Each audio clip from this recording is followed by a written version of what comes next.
Alright, I'm in my tent at Choke Canyon State Park, and I've got all my fans on, including this one up here. So out of all the fans I have, which one is my favorite? Which one blows the strongest? That would be this one, this Amacool fan that you can hang on the roof of your tent, as you can see, and it has an LED light that's adjustable. So this one by far is the strongest. So that's the one I would highly recommend if you're going camping. However, as far as temperature, yeah, it was 108 plus degrees today.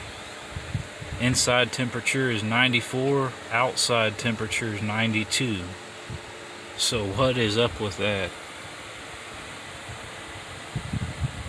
Huh. Anyhow, this fan, this Amacool, this is the winner. This is my favorite fan right here for camping.